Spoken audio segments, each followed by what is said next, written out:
Hello everyone, I'm Tom Tobin with the University of Wisconsin-Madison. For 27 years, our Distance Teaching and Learning Conference has been the place to go to find out what's next in online and technology-mediated learning. Over all of that time, one clear theme has emerged as the most important advice from all of our keynote, invited, and practitioner speakers. It's a step zero that underlies every best practice for online and technology-mediated learning: lowering access barriers. Students drop out, stop out, and fail to meet their potential when they encounter technological, cultural, systemic, or practice-based barriers. By working to lower such barriers, we create the largest and most positive impact for our online learners' success.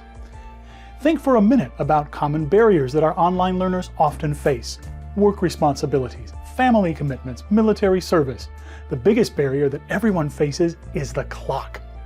It's hard to make time for study, practice, and engagement when our learners are juggling competing demands on their time. Likewise, our online learners encounter structural and systemic barriers: multiple new software systems and applications to learn throughout their educational paths, processes and examples that require specific software to run or practice with, and a lack of options for how to engage and interact in technology-mediated spaces. We can also put up interpersonal barriers in our online spaces when we use images and words that come only from dominant cultural groups, privileged learners who own laptop or desktop computers, and focus more on functional and system requirements than on a welcoming tone and approach. Now last, our experience of the COVID-19 pandemic created a barrier for all of us: social and physical distancing.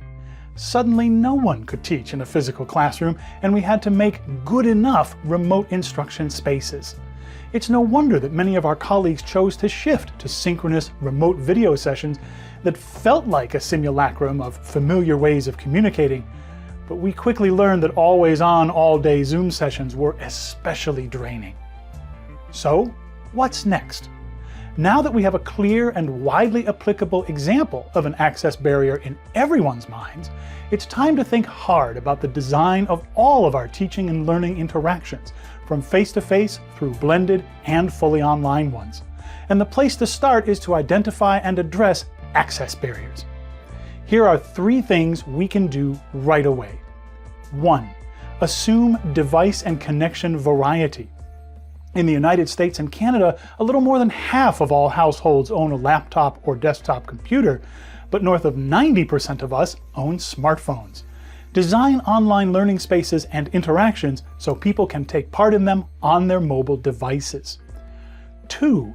Provide choices for study and practice. Our learners are trying to cram their study and practice time into increasingly busy schedules. Provide them with multiple content formats and multiple ways to show what they know. Just giving one alternative format for materials or one alternative method for interactions and activities increases student success rates. And 3. Make online the default mode. Instead of trying to make our online spaces mirror the flow, pace, and interactions of our in-person teaching, flip the starting point and ask what interactions, models, content, and connections can be done better, or only, online. Even for established programs, design brand new online and technology-mediated experiences based on your course and program level outcomes. We're honored to share the details about these and lots more practical tips and ideas as part of the July 2021 TopKit Digest, and we'd love to see you at the 100% virtual 2021 DT&L conference, August 2nd through the 5th. Check out dtlconference.wisc.edu for the details. This is Tom Tobin for the University of Wisconsin-Madison and the TopKit Digest, signing off.